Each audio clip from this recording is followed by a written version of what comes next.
ಇನ್ನು ಮಾಜಿ CM ತವರಲ್ಲೇ micro finance ಅಟ್ಟಹಾಸ ಮುಂದುವರೆದಿದೆಯಂತೆ. ಹಾವೇರಿಯಲ್ಲಿ ಪರವಾನಗಿ ಇಲ್ಲದೆ ಮೈಕ್ರೋ ಫೈನಾನ್ಸ್ನ ಅಟ್ಟಹಾಸ ಮುಂದುವರೆದಿರುವಂಥದ್ದು. ಮೈಕ್ರೋ ಫೈನಾನ್ಸ್ ಸಿಬ್ಬಂದಿ ಅಟ್ಟಹಾಸವನ್ನು ಮೆರೀತಾ ಇದ್ದಾರೆ.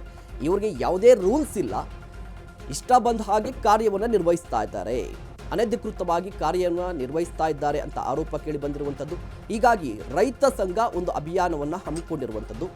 ಲೈಸೆನ್ಸ್ ಇಲ್ಲದ ಮೈಕ್ರೋ ಫೈನಾನ್ಸ್ ವಿರುದ್ಧ ಹೋರಾಟವನ್ನು ಮಾಡ್ತಾ ಇದೆ ರೈತ ಸಂಘ. ಅನಧಿಕೃತ ಫೈನಾನ್ಸ್ ಬ್ಲಾಕ್ ಲಿಸ್ಟ್ಗೆ ಸೇರಿಸಲಿಕ್ಕೆ ನಿರ್ಧಾರವನ್ನು ಕೂಡ ತೆಗೆದುಕೊಂಡಿದೆಯಂತೆ. ನೋಡಿ ಏನಪ್ಪ ಅಂತ ಹೇಳಿದ್ರೆ, ಹಾವೇರಿ ಮಾಜಿ ಸಿಎಂ ಬಸವರಾಜ ಬೊಮ್ಮಾಯಿ ಅವರ ಕ್ಷೇತ್ರ ತವರು.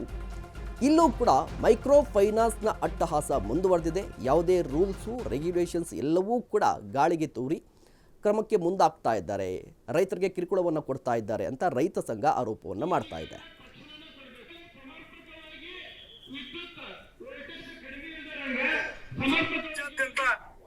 ದೊಡ್ಡ ಪ್ರಮಾಣದಾಗ ನಮ್ಮ ರೈತರನ್ನ, ಕೂಲಿ ಕಾರ್ಮಿಕರನ್ನ, ಅದು ಮಹಿಳೆಯರಿಗೆ ತೊಂದರೆ ಕೊಡಾಕತೈತಿ. ಅದಕ್ಕೆ ಸರ್ಕಾರ ಒಂದು ಕಾನೂನು ಮಾಡಕ್ ಕೊಟ್ಟಿತ್ತು, ತಡೆ ಒಡ್ಡಿದ್ರು. ನಿನ್ನೆ ತಾನೇ ಅಂಕಿತ ಹಾಕ್ಯಾರ. ಅವೆಲ್ಲ ರೂಲು ಅಲ್ಲೇ ಇರೋ ಹಳ್ಯಾಗ.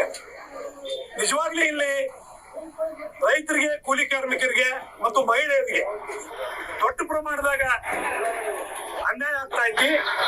ಏನಿವರು